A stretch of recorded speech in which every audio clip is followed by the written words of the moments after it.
전 세계를 강타한 넷플릭스 애니메이션 K-POP 데몬 헌터스. 퇴마사이자 K-POP 걸그룹인 헌트릭스의 멤버 3명이 주인공이죠. 헌트릭스의 인기가 하늘을 찌르는 만큼 주목을 받고 있는 아이템들이 있습니다. 바로 헌트릭스의 멤버들이 사용하는 무기들이죠. 루미의 사인검, 미라의 곡도, 조이의 신칼까지 모두 옛날에 한국에서 사용했던 전투용 혹은 의뢰용 무기입니다. 오늘은 그 중에서도 영화 속에서 가장 큰 역할을 했던 루미의 칼, 사인검에 대해서 알아보겠습니다.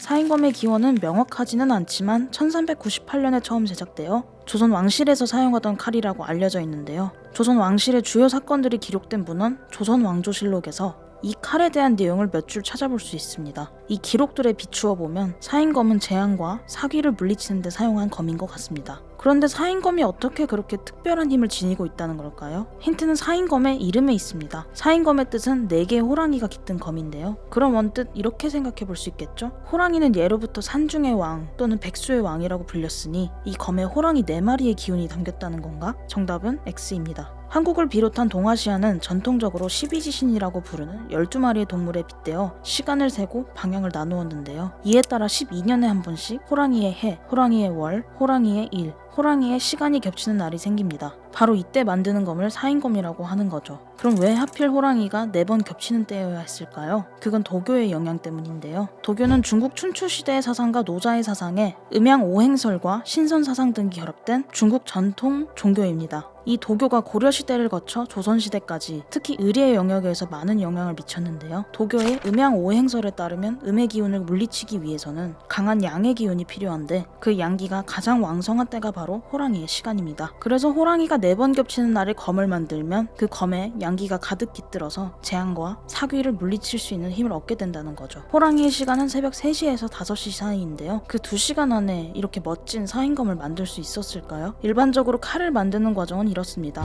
철이나 강철 같은 쇳덩이를 고르고 그 쇳덩이를 화로에서 달군 다음 망치로 두드리죠. 그 다음 단계가 가장 중요한 담금질인데요. 완성된 칼날을 다시 800도에서 1000도의 고온에 달구고 물이나 기름에서 급속 냉각시키는 겁니다. 이 과정에서 칼의 단단함과 탄성이 결정되죠. 과거 조상들은 담금질을 통해서 칼의 생명을 불어넣을 수 있다고 생각했어요. 이 다음에는 숫돌이나 모래로 날을 날카롭게 연마하고 칼자루와 칼집, 그 밖에 장식품을 만들어서 모든 것을 조립하면 드디어 칼 하나가 완성되는 거죠. 이 전 과정을 2시간 안에 해내는 건 당연히 불가능합니다. 그래서 사인검을 만들 때는 여러 개의 칼날을 미리 만들어 놨다가 담금질만 호랑이 시간 내에 완수하도록 했죠. 사악한 것을 물리치는 사인검의 능력을 더욱더 보강하기 위해 한국의 선조들은 검신의 양면에 짧은 글귀와 별자리도 새겼습니다. 이건 끌과 정을 이용해 금속에 무늬를 새기고 그 안을 금이나 은으로 채우는 상감이라는 기법을 활용한 거죠. 먼저 글귀의 내용을 살펴볼까요? 사인검이요, 이 세상 천지간의 정령이 충만하네. 해와 달의 형상이며 산과 물의 모습이네. 천둥벼락치며 샛별도 움직이네. 산 같은 악을 물리치고 베어내어 바르게 하리라. 산같이 거대한 귀마를 물리치던 루미의 모습이 떠오르지 않나요? 이 글귀는 검결이라고 부르기도 하는데요. 검의 힘을 이끌어내기 위한 비결이 적혀있는 거라고 합니다. 그리고 검의 다른 면에 새겨진 이 무늬는 바로 북두칠성과 28수라고 불리는 28개의 별자리인데요. 서양에서는 태양의 움직임을 기준으로 별자리를 나눠서 황도 12궁을 만들었다면 동양에서는 달의 이동 경로를 기준으로 별자리를 구분했습니다. 달은 약 28일을 주기로 지구를 한 바퀴 도는데 동양의 고대 천문학자들은 이 달이 머무는 위치를 기준으로 하늘을 28구역으로 나누어서 각 구역의 별자리를 정한 겁니다. 그리고 이 28수 하나하나에는 하늘을 지키는 신령들이 깃들어 있다고 믿었는데요. 그래서 그 신령들의 기운을 불러들이기 위해 사인검에 별자리를 새긴 거라고 전해지고 있어요. 정말이지 이 검 하나에 한국 선조들의 철학과 우주관이 고스란히 그리고 아름답게 들어있지 않나요? 그런데 이 사인검을 실제로 사용한 사람은 누구일까요? 루미 같은 퇴마사였을까요? 사실 사인검은 왕실과 국가의 안녕을 기원하는 의미에서 제사를 할 때 의례용 도구로 사용되었고 보통 궁 안에서 보관되었다고 합니다.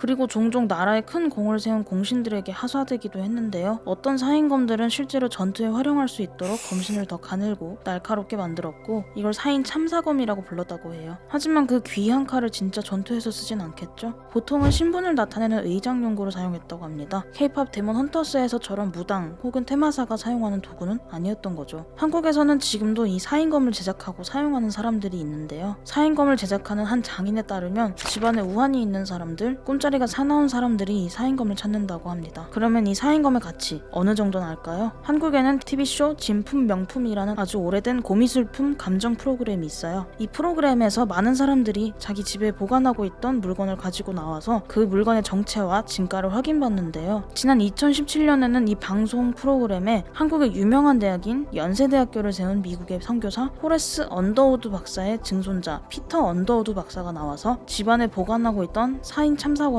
감정받았죠. 호레스 언더우드 박사가 조선의 마지막 왕 고종으로부터 하사받은 이 검은 감정가가 무려 3억 원이었습니다. 지금 이 검은 연세대학교 박물관에서 볼 수 있다고 하네요. 단순한 무기가 아니라 하늘의 별과 인간의 염원이 깃든 예술이자 신앙의 산물인 사인검. 그 속에는 나쁜 기운을 막고자 했던 선조들의 간절한 마음과 우주를 향한 깊은 사유가 담겨 있습니다. 알고 보니 루미의 검이 더욱 신비롭게 느껴지지 않나요? 한국에는 약 30점의 사인검이 남아있다고 합니다. 일부는 국립고궁박물관에 가면 볼 수 있다고 하니 기회가 되시는 분들은 꼭 한번 들러보길 바랄게요.